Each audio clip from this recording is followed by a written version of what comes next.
My family has an odd history of tragedy. At least that's what my grandma would always say. It comes in waves, it comes when it wants to, she would ominously say.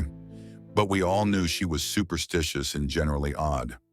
According to my mom, who has a much strained relationship with her, she had always been eccentric. The only tragedy I vaguely remember myself is the death of my little sister Holly, or Hall as I would always call her. I was 10 at the time and I don't recall much. My memory is like an old photograph left out in the rain, distorted, bleeding at the edges, warped in ways I don't understand. I know I was there when it happened, but when I try to reach back, the details feel wrong, shuffled, like a story someone else told me, and I just learned to repeat it. The more I try to remember, the more uncertain I become. After the death of Hall, my mom and grandma grew even further apart. Grandma kept insisting something about her death wasn't right. She would talk about an evil presence. In her worst moments, she would even go as far as throwing accusations against both me and my mom. Having eventually had enough, my mom cut all ties with her. It was the only way we could start grieving properly, she said.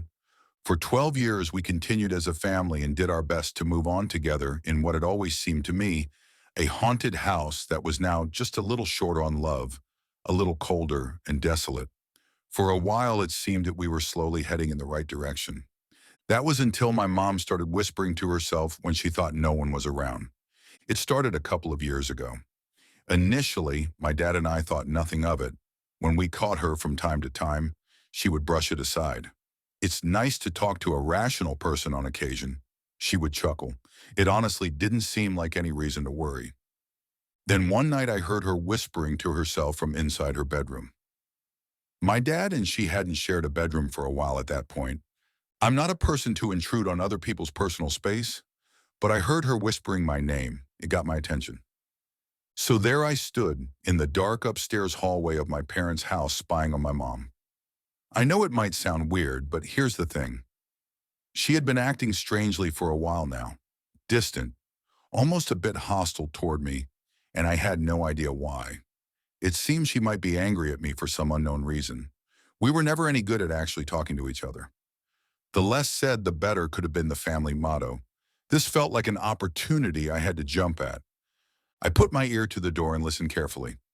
She spoke in a low, muffled, and angry whisper. Her voice slithered through the silence, dry and rasping, like dead leaves scraping across pavement. It was extremely hard to hear anything, but here's the gist of what I got. Julian, that's my name, doesn't whole leave was evil fault. I felt a cold shiver down my spine. As I stood there, my ear pressed against the door, I felt a sneeze coming on at the worst possible time. I tried to kill it, but to no avail. Not long after I heard footsteps approaching the door. I jumped backward and retreated down the stairs as quickly as I could. I paused at the bottom of the stairs in the main hallway and looked up. I heard the bedroom door open. Then I saw my mom's face peeking over the stair railing. The light behind her cast her features in an unnatural shadow, stretching her eyes into dark, bottomless pits. Her mouth was slightly open, just enough to reveal the glint of teeth. For a split second, it didn't even look like her face. It looked like a mask constantly changing shape. If you've ever tried staring at your reflection in the mirror in a darkly lit room, squinting slightly, you'll know what I mean. My stomach tightened. I was sure she couldn't see me in the darkness downstairs. But then, she tilted her head just slightly, as if she could. It seemed like her eyes were staring straight into mine. I remained motionless, afraid to move, afraid she would notice me. Finally, she retreated into the bedroom. I didn't sleep much that night. My thoughts were all over the place. Why had my mom been whispering angrily to herself about me and Hall? Who was evil? I wanted to confront her, but how could I? I would have to admit to spying on her. I had to know more, and seeing no other option, I decided to keep spying on her. The only problem was, I couldn't hear her properly from outside the bedroom with the door closed. I needed to be in the room. The following nights I would hide in my mom's bedroom, under her bed. It felt wrong. It truly did, but I had to know what she was whispering to herself about. Confronting her was not an option. On the fourth night, it happened. I was lying trapped really, under the bed, when the low, angry, and growling whisper began filling the room. I had never heard a whisper so full of rage before. It was a whisper stretched too thin, trembling on the edge of something far worse. The words dripped with quiet, seething fury, like they were being torn from deep within her. They never mention you. They all forgot. I'm the only one who cares, the only one who ever cared. The whisper crept into the room and seemed to speak from the walls.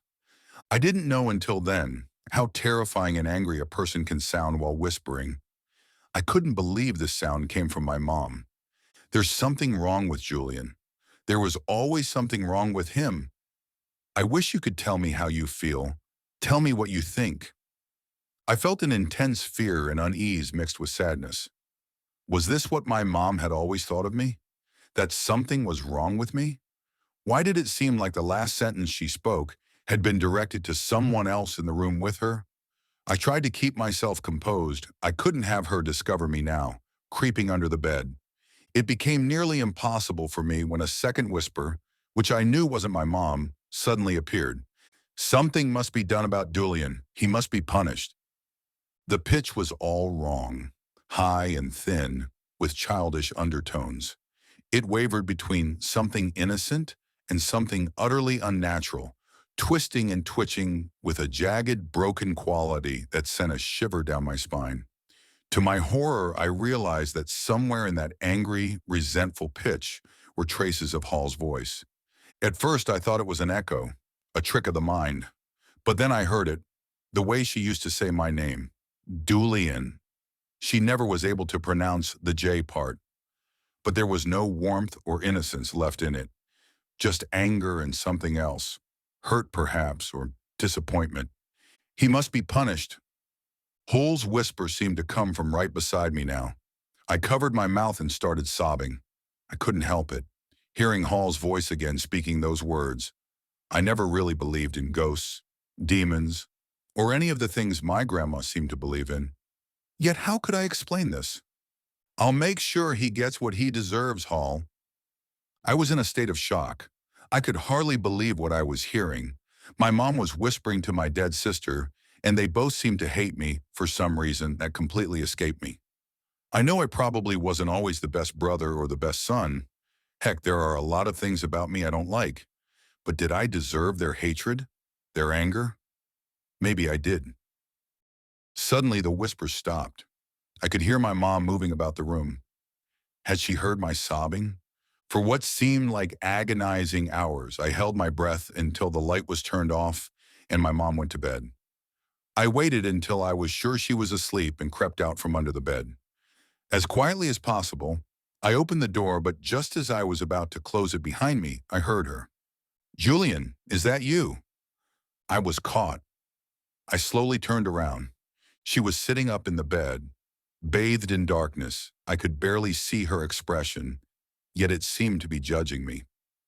"I'm sorry, Mom. I—" had no words, nothing to explain why I was suddenly standing there. "Is everything okay?" Her voice sounded tired and angry. I shifted back and forth on my feet nervously. "Yes, I'm sorry. I didn't mean to disturb you. It's nothing. We can talk about it tomorrow." Brilliant. I had time to come up with an excuse. Hopefully, she hadn't seen me crawl out from under her bed. "It's late, Julian. You should get some sleep." I nodded. "Good night." I closed the door and instantly felt a panic attack coming on, like the fabric of my soul was being torn into. The following morning was awkward, to say the least. My mom casually asked why I had been in her bedroom the night before, and all I could muster up was, "I wanted to ask you if I could borrow the car today." She sighed. I sensed she didn't believe me. "Sure, honey, just don't take too long. I need it by tonight." I nodded silently. My mom then said, looking up from her book, "Are you sure there's nothing else you want to talk about? You know you can always talk to me, right?" Her voice was calm, but there was an edge to it, a sharpness that felt misplaced. Her gaze lingered a second too long, making my skin crawl. My dad took notice of the tension and shifted uncomfortably in his chair. No, Mom, really, I just needed to borrow the car. She held my gaze for an excruciatingly long time before she spoke. You know, you've been acting strange lately. I almost choked on my coffee. I've been acting strange lately? I felt a strong urge to confront her about everything I'd heard, about the whispers, all of it. But then I realized how insane it would have sounded. My dead sister and mom whispering to each other. My dad would take her side, surely. They might even send me away to some institution. Was that their goal? I felt like a moth pinned to a board under her stare, squirming under the weight of her unspoken accusations. I've been stressed lately, I said finally. I still have trouble finding a job. It wears me out a little. Her face was unreadable, but it felt like she was smirking behind her neutral gaze, like she was taking joy in the fact that I was struggling to get my life together. Sure, I understand, but please don't feel like a failure. Everyone falls on hard times. Her voice seemed condescending, spiteful. I got up and left. I never said I felt like a failure. She sighed as I left the uncomfortable conversation behind. I retreated down the basement to my bedroom to think it all over. I couldn't risk spying on her again, but I couldn't just wait for whatever horrifying plan they had in store for me, whatever punishment they felt I deserved. Something was very, very wrong. It felt it with every inch of my being. Just then, I thought about my grandma's warnings. I remembered how my mom had cut her off, written her off as a superstitious oddball. Considering everything, it now seemed I might do well listening to her for once. I had already gotten permission to borrow the car, so I decided to go see her. Grandma lived on the other side of town in a parcel house. Her front yard was overgrown with weeds. She had gotten too old to tend to it herself and had no one else to do it for her. I felt bad. My mom decided to cut her off, yet the rest of us followed her lead without much question. It had been years since I visited her. When I rang the bell, a sudden rush of nostalgia came over me as I heard the tune playing. Oh, when the saints go marching in. I remembered then, despite her oddities, how much I had enjoyed spending time with her before Hall died. She invited me in with a smile on her face. If she was angry with me for not visiting more, it didn't show. The state of her house was in a similar, decrepit condition as her front yard. Boxes, trinkets, old souvenirs, and religious and occult objects flooded the place. The air inside was heavy, tinged with the faint metallic scent of old coins and something sour that I couldn't place. Shadows seemed to pool in the corners of her living room, too deep for the weak light to penetrate. I suddenly felt watched from the darkness. I sat, not knowing what to say, but it seemed she knew better than me. You look tired, dear. I sighed. We exchanged a few trivial words before I mustered up the strength to ask. You once said this family had a history of tragedy, like some kind of curse? She nodded. Your mom and I never saw eye to eye on that. She wouldn't hear it. I suppose she thought I was a superstitious old hag. She chuckled, but her eyes betrayed her. Maybe I am, but we are who we are. I looked around at the strange symbols and objects that hung on her walls. Can you tell me about it? Her eyes lit up as if she'd been waiting for someone to ask her, yet she seemed worried too. Julian, dear, is something wrong? I paused. I think I'm cursed. I haven't been feeling all right lately. Something is wrong. She looked at me concerned, fearful. It's found you, hasn't it? She whispered, almost as if the words themselves could summon something from the shadows. I swear it felt like the whispers were now inside my head, echoing and bouncing off the walls of my skull. You're not getting away. You're not getting away. She can't help you. They grew louder, overlapping and swirling together until they became a cacophony of taunts. Words I couldn't fully grasp burrowed into my mind like claws. I did my best to ignore it. What is it? Grandma sighed. Something as old as time, I suppose. It causes trouble and tragedy wherever it goes, breaking you down slowly. It wants to be you, wants you to think it's you. I felt uneasy in my entire body. I don't understand. That makes no sense. She placed a hand on my shoulder. Everyone has to find out for themselves before it's too late. It took your uncle. Before that, it took your grandfather. Even before that, accidents, deaths, tragedy. I felt more confused than ever. Didn't my uncle take his own life? Grandma interrupted. It made him do it. It whispered in his ears. That's what it does, you know. It whispers when it doesn't scream. Your uncle didn't just take his own life, Grandma said, her voice dropping to a whisper. He was hollowed out, like something had scooped out his will and left him an empty shell. I had come looking for answers, but I was left more confused than ever. Why does it use my sister's voice? I don't understand. She looked at me with the weary weight of a lifetime's knowledge. Only you know the answer to that. I can't help you fight it. I can't take you on this journey. I can only show you the door. It knows you, and it will use that against you. It knows your fears, your insecurities. It will take everything you love and turn it into something ugly. Once you're weak enough, it will come for you, come to finish you off. She got up and started going through some old stuff. She found what looked like a wooden trinket, a circle with strange markings on it. She handed me the carved circle. Wear this, she said, her voice trembling. It will help, but remember, this can't save you. Only you can do that. I was floored. How do you fight something like that? She took my hand. Look into yourself and you'll know. Her touch brought me back in time. Hall was there. We were playing hide and seek in Grandma's house. It was just before Christmas, and the smell of cinnamon was everywhere. I had searched for what felt like hours.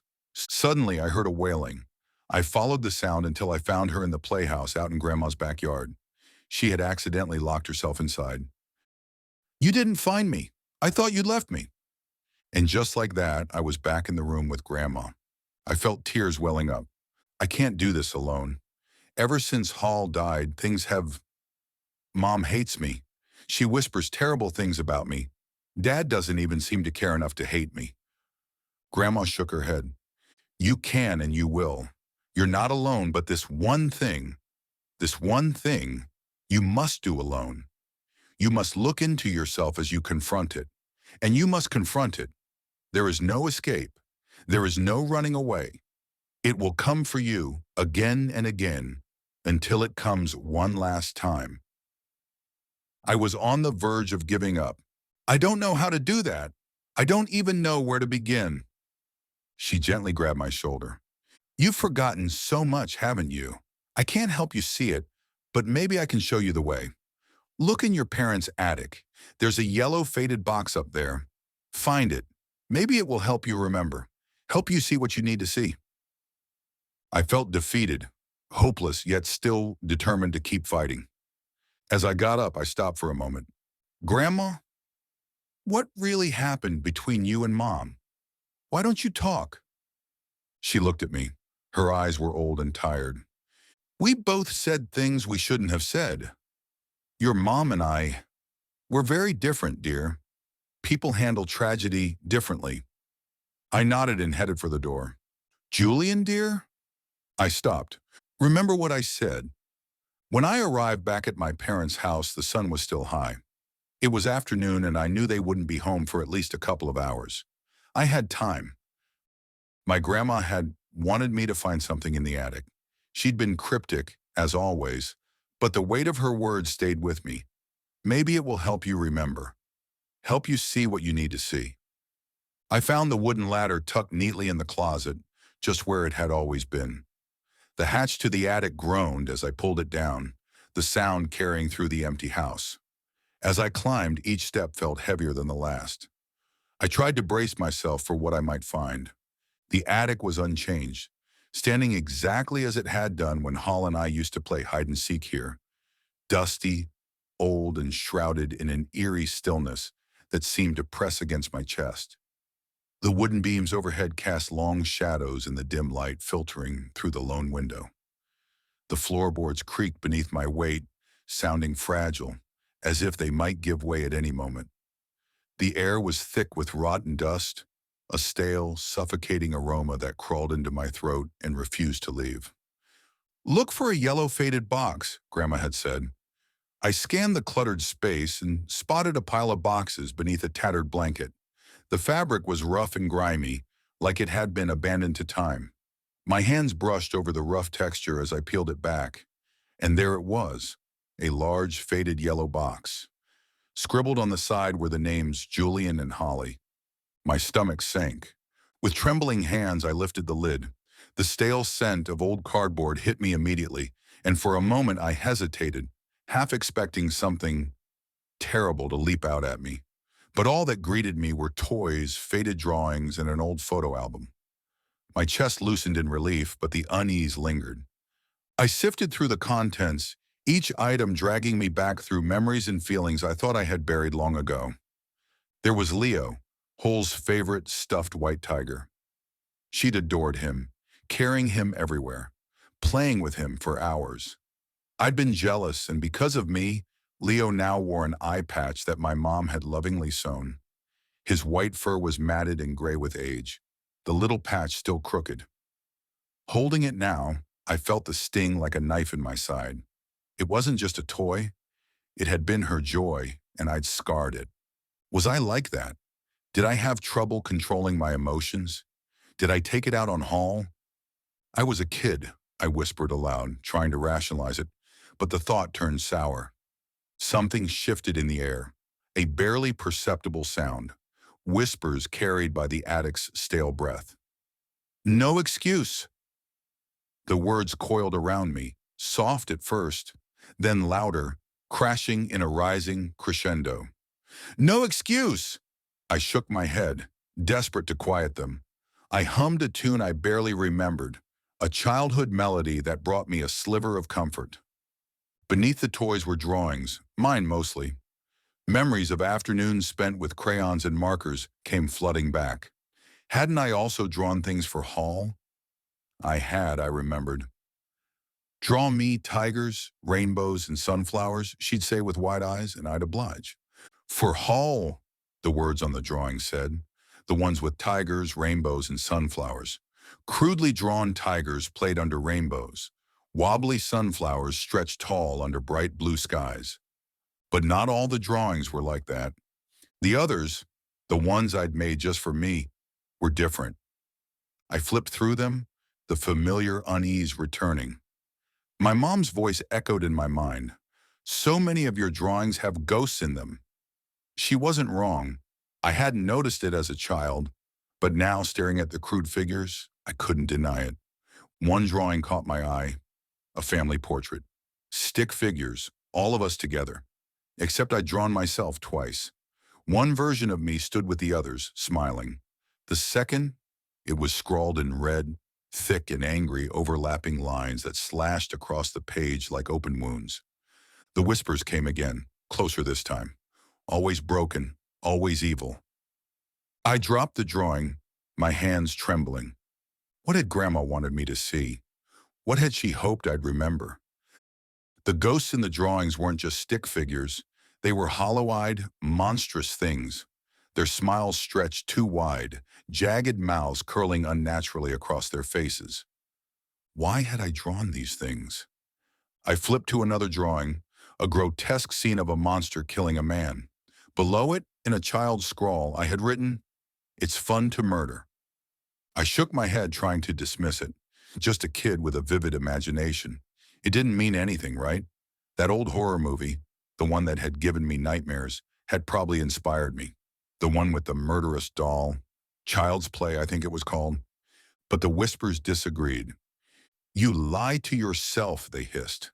Their voices wrapped around me, overlapping, in a maddening chorus that rose from every shadow in the attic.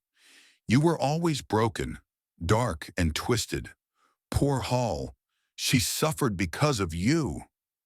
"No!" I screamed, clamping my hands over my ears. I started humming the tune Hall and I used to sing together, trying to drown out the voices. But it didn't help. They weren't coming from the attic. They were inside my head. I stood up and raised my voice to try and push them away. "I'm a good person. I would never hurt my sister." The whispers hissed at me angrily. words I could hardly deny. Evil people don't know they are evil. I dropped to my knees, lost and defeated. This couldn't be what Grandma wanted me to see. Did she set me up? Was she in on it all? Anger gnawed at my soul like rats chewing through rotting wood. Keep going, a voice commanded, louder and sharper than the rest. It cut through the noise like a knife. I obeyed. I opened the photo album, flipping through the pages of old faded Polaroids bleached by time. There we were, Hall and me side by side in nearly every photo. I hadn't looked at these in years, as if seeing her face would bring back something I'd rather leave behind. She smiled at me now, from the old faded Polaroid, one of the last taken of her and me before she died, forever 8 years old, sitting next to me in our parents' old storage space, where we kept all the Christmas decorations, where we used to play. Her expression haunted me, something about the way she sat slightly too far away from me, as if something had spooked her. The whispers grew louder, their words like daggers. Yes, yes, yes, she was scared of you, scared of you. No, I yelled, my voice shaking as I almost slammed the album shut. But then my eyes caught another Polaroid. It was of me and Hall in our parents' garden, standing beneath two towering sunflowers. Our smiling faces beamed with innocent, unrestrained joy. Draw me tall sunflowers, her small voice echoed in my head, faint and almost drowned by the whispers. My mom once told me that, to a child, the world feels vast, mysterious, and full of adventure. Everything is new. Everything begs to be explored. A single leaf can hold an entire universe. Most of us forget what that is like. But I remember now. In our garden, Hall and I saw a jungle, our jungle. Flowers, weeds, and trees became enchanted kingdoms. We were explorers, greeting every creature like an old friend, gazing up at the sunflowers that seemed to stretch into the bright blue sky. I remember the first time Hall saw a rainbow. We were lying on the grass, rain lightly falling around us. We didn't have a care in the world, just enjoying the calmness of the moment. Her eyes lit up with wonder as she tugged on my shirt. "What is that pretty thing in the sky?" she asked and pointed. "It's a rainbow, Hall," I told her. She dragged me around the rest of the day trying to chase it down. It seemed to me that we almost caught it. On lazy summer days, we would play this game, pretending one of us was a big hungry tiger chasing the other through the garden. I remember the rush of weaving through the bushes, leaves lightly brushing against my skin, branches snapping back as I tore ahead. My heart pounded, not with fear, but with the wild thrill of the chase. Behind me, Hall was gaining, her playful growls blending with the rustling of the wind. She was the tiger, fierce and relentless. I ran until my lungs burned. I ran until her tiny hands finally caught my shirt, and we tumbled into the grass, breathless and laughing. The world around us, nothing but sunlight, tangled limbs, and the echo of our joy. After she died, the garden changed. It looked the same but felt different, empty of something essential, occupied by something monstrous. What once was a jungle of wonder, a kaleidoscope of greens, yellows, reds, and purple bursting with life, now seemed to be a fading, lifeless version of its former self. The leaves seemed dull, their edges curling inward like clawed hands. The sunflowers loomed less like gentle giants and more like towering sentinels, guarding something sinister and forgotten. As I sat in the dim attic, the old Polaroid trembling in my hands, the dust-heavy air felt thick with memories. My fingers traced the faded edges, and suddenly I was back in the garden, back inside a memory of the last time I ever ran through our garden, our jungle. I was 14, chasing a feeling. Desperate to recapture something lost, I sprinted through the overgrown weeds and tangled bushes, my breath hitching, my pulse hammering like it used to. I imagined Hall behind me, her laughter ringing through the leaves, her playful growls close at my heels. For a fleeting moment, the magic sparked to life again. Then I heard it, branches crackling behind me, bushes being trampled through. The laughter coupled with growling. Her laughter, her growling. Only it wasn't.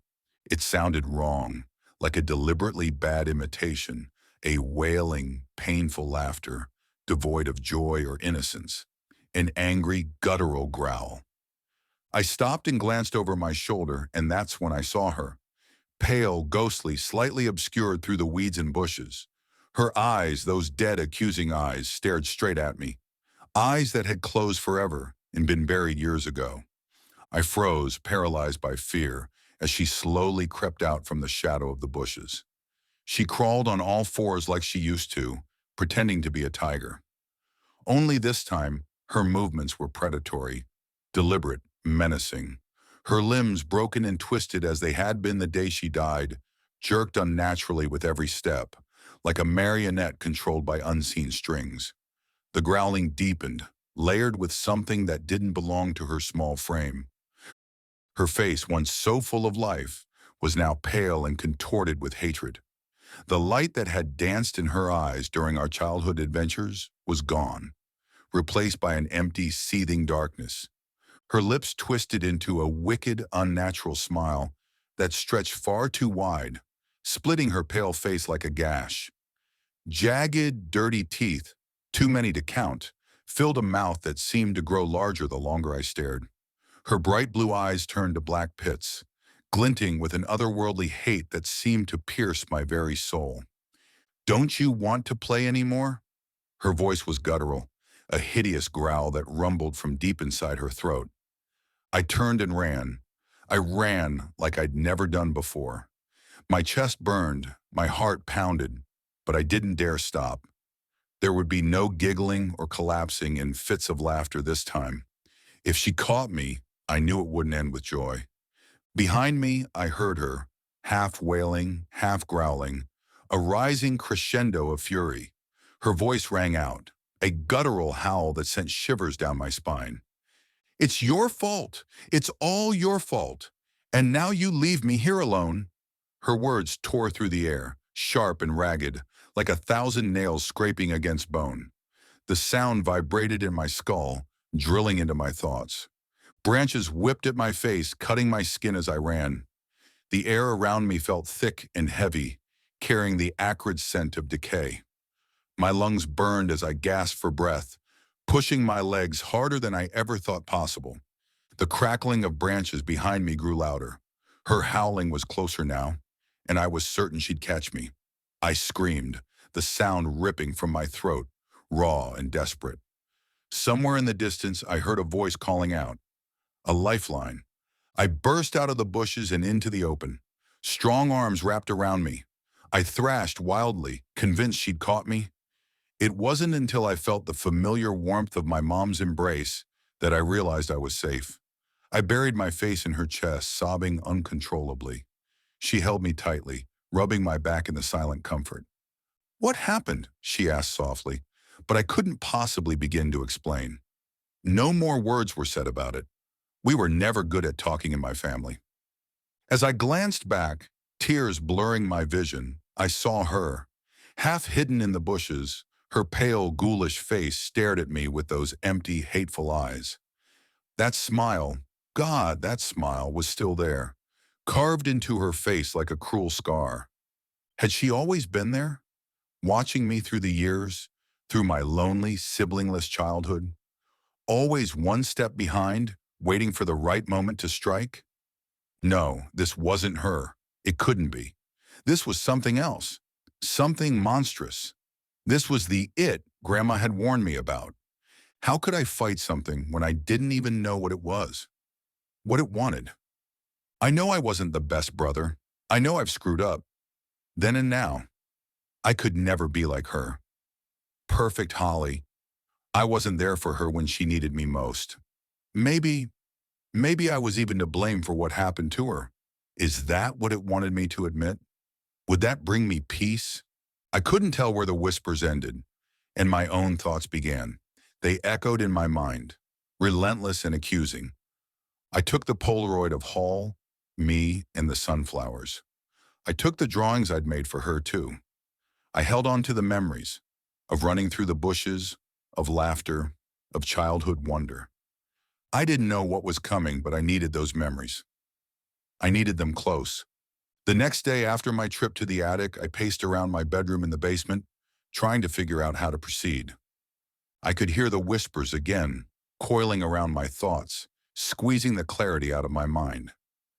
Had they always been there, just beneath the surface, waiting to be heard? Each word felt like it belonged to someone else, someone who knew something I didn't. "Something is wrong with you," they hissed. Maybe they were right. Something was out to get me. I knew that much. And it was conspiring with my mom, turning her against me. My thoughts were interrupted, disturbed by her presence. "Julian, did you forget to put gas in the car?" I jumped up in surprise. I, I guess I did. "Mom, could you knock before you barge in?" She looked at me with a condescending expression. "You wouldn't have this problem if you found your own place, you know." Her voice was sharp and desperate, as if worn down by years of frustration. But there was something else now, a strange undertone, something that didn't belong to her. I looked at her uneasily. "I'm trying. Things aren't—" She sighed and changed the subject. "Julian, did you go to the attic?" I froze. I was about to lie, but realized she wouldn't be asking this question if she didn't already know the answer. "Yes, I was just going through some old stuff and—" She interrupted me. "You and Holly's old stuff. I know. You should put things back where they belong if you're going to go digging through it all. And please put the ladder back in the closet next time." My entire body tensed up. Her demeanor seemed almost threatening, something behind her eyes glaring at me menacingly. "I'm sorry, I guess I forgot." She sighed again, turned to leave, but then stopped as if contemplating something. She turned to face me again. "Why were you going through that stuff anyway, Julian? We really need to talk about your behavior lately." The whispers crept around my childhood bedroom, closing in and surrounding me. "She knows what you are. She knows what you are. Broken, twisted, evil. Won't be long now. Won't be long." I took a step back. I just wanted to look at it. "Something wrong with that? There's nothing to talk about." She looked at me suspiciously for an uncomfortably long time. "This can't go on," she finally said and left. That same night, as I went upstairs to get a drink from the kitchen, I heard my parents talking inside the living room. I stayed as quiet as I could, trying to listen in. Eventually, as I knew it would, their conversation landed on me. "He's always been like this," I heard my dad say. My mom's voice was muffled, but I got the gist of her response. "We need to deal with him. We can't ignore this. Something is wrong with him. I'm afraid of what he might do if we don't react soon." My veins turned to ice as I heard my dad agreeing with her. The whispers crept around me again, mocking me with their evil taunts. No help from Daddy, no help at all. This thing had turned what was left of my family against me now. I felt more alone than ever before as I went downstairs that night. After shifting and turning restlessly in my bed for hours, I fell into an uneasy sleep. When I woke the next morning, still sleepy and droopy-eyed, I saw something that terrified me beyond comprehension. My mom was watching me through the crack of slightly open door into my bedroom. I didn't hear her footsteps. She just appeared. Her face was half-shadowed in the doorframe. Her eyes, those eyes, so far removed from the softness I once knew. They burned with something darker, something old and sinister. Her mouth stretched into a half-smile, a twisted smile that didn't reach her eyes. I buried my face in the pillow. I couldn't take this much longer. How much more was this thing going to torture me before it finally finished me off? I stayed away from my parents the entire day. I wandered the woods behind our house, trying to muster up whatever strength was left in me. I went through everything. The whispers, my mom's strange and hostile behavior, Hall's apparition, Grandma's warnings, memories of joyful childhood innocence broken into pieces. The confusion rose within me like a storm of muddled feelings, thoughts and memories all blending together. I knew something was drawing closer. I knew it wouldn't be long. The beginning of the end happened later that night. I heard my mom's voice calling from her bedroom. "Julian, I need you here. Now!"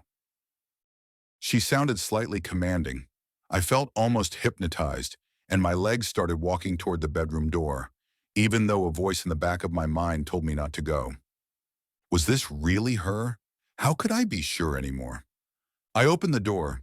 Darkness greeted me. I shuddered and instantly reached for the light switch. The room was empty. Unease and dread filled me as I closed the door. I got halfway down the stairs when I heard her calling out again. "Julian, get in here! You and I need to talk!" The voice now sounded much sterner than it had before, like a mom scolding a young child. Yet I wasn't a child anymore, and that voice surely couldn't belong to my mom. I continued down the stairs when the voice yelled out so loud, it rattled the very bones of the house. "Julian, don't think you can get away, young man. You're in big trouble." I darted down the stairs as fast as I could. I searched for my mom around the empty, haunted rooms of my childhood home. I felt an intense need for her at that moment. My real mom, not whatever, had screamed at me from the bedroom or whispered about me in the middle of the night. She was nowhere to be found. Then it dawned on me. I hadn't checked the small storage room in the back of the bedroom. I dreaded thinking of why she would be sitting there, yelling for me to join her. She wasn't well. This wasn't her. It couldn't be. That thing had possessed her. Then I remembered my grandma's words. "You have to confront it. There is no escape." I went upstairs and into my mom's bedroom once again. There's no escape. I couldn't let it tear me apart, tear my family apart without at least putting up a fight. I looked at the small door to the storage room.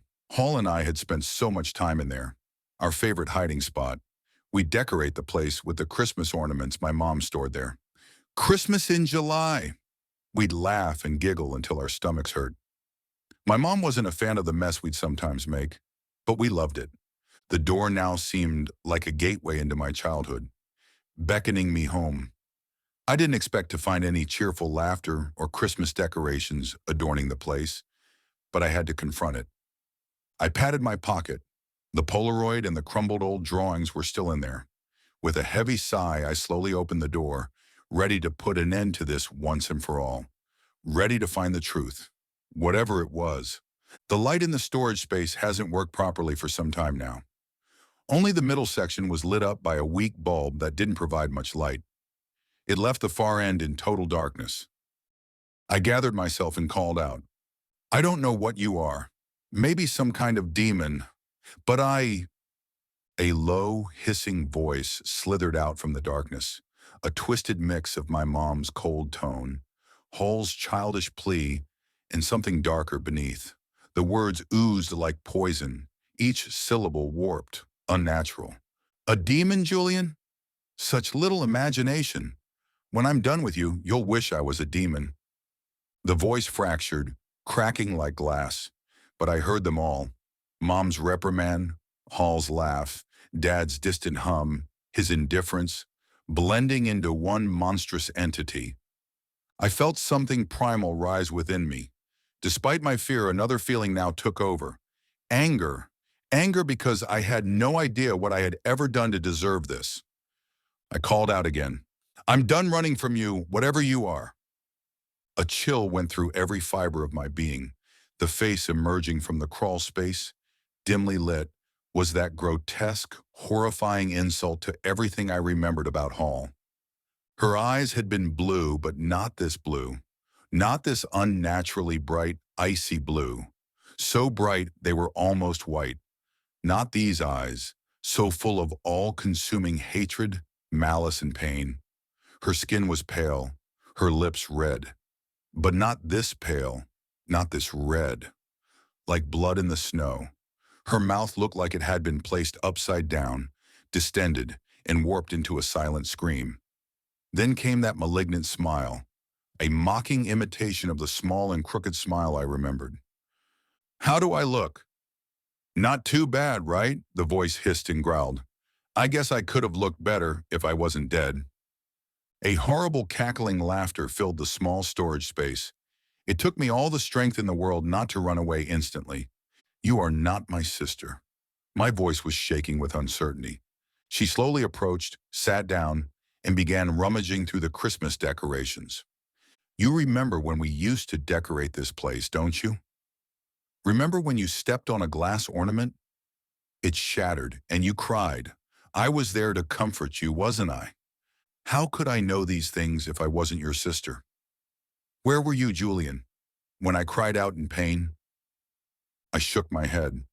I was there, whole. My grandma's words echoed in my head. It knows you. It will turn everything you love into something ugly. I forced myself to face her. No, you liar. I remember. In the garden. I remember how we used to play and laugh. I remember how close we were. She laughed. Do you really? She threw a glass ornament at me and hissed. It shattered on the wall behind me. Remember when I hid in Grandma's house and you left me all alone? She cried out. My entire body shook. No, it's not what happened.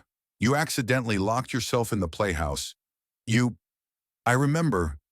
She slowly crawled towards me, her broken limbs making sick crackling noises as she slithered closer. Lies! Tears of blood streamed down her pale face. And what about the time you hurt Leo? I love that toy, Julian. You couldn't take that, could you? I started scooting away from her. I apologized, didn't I? She moved in for the kill. You couldn't take that. Mom and Dad loved me more than they ever loved you. They were afraid of you too. Did you know that? Her broken limbs continued cracking as she moved closer.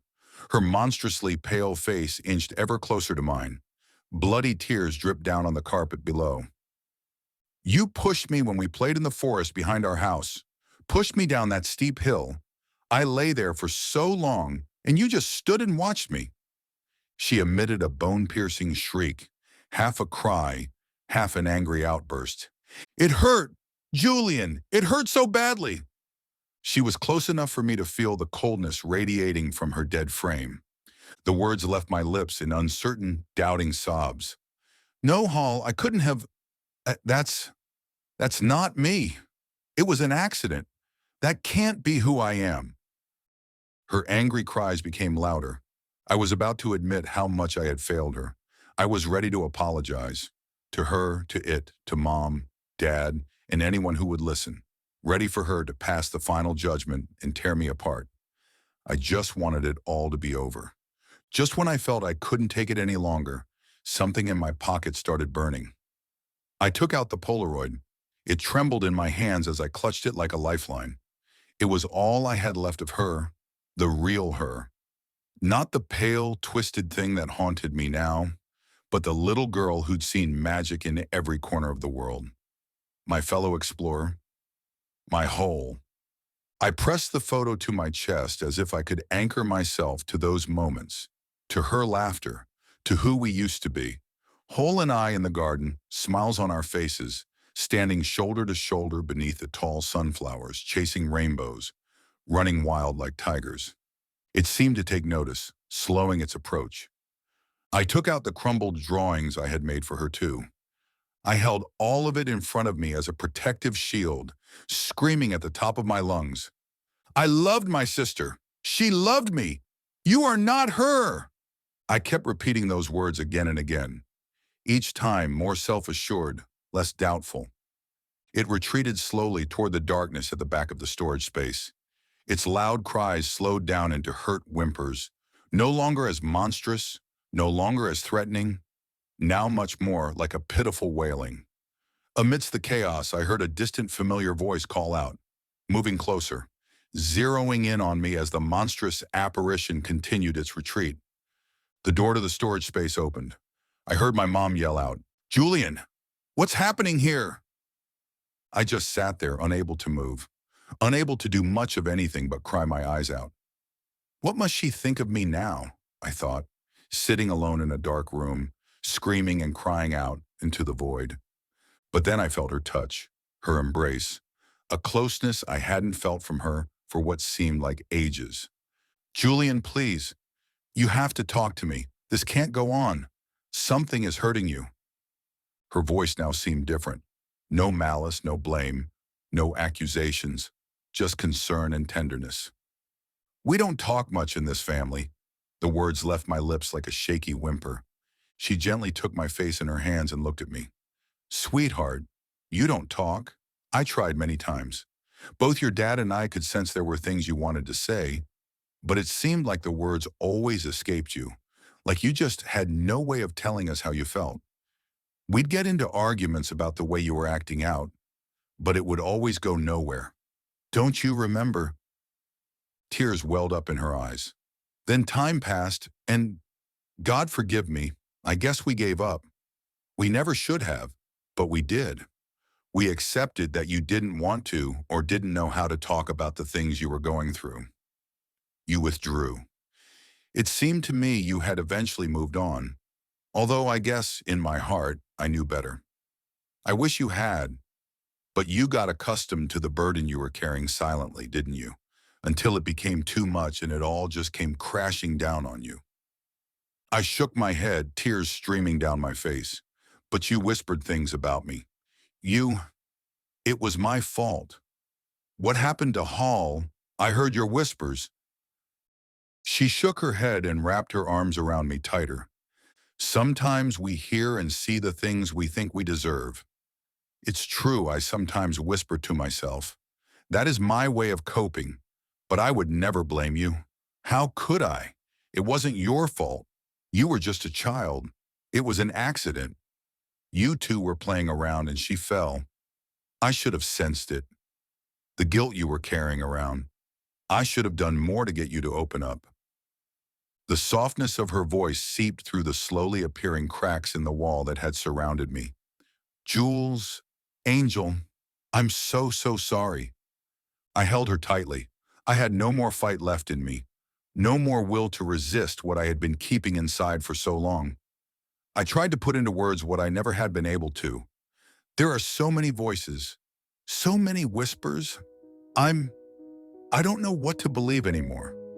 She rubbed my back slowly, tenderly. When there are too many voices, all of them surrounding you, wanting your attention, listen to the ones who speak with kindness.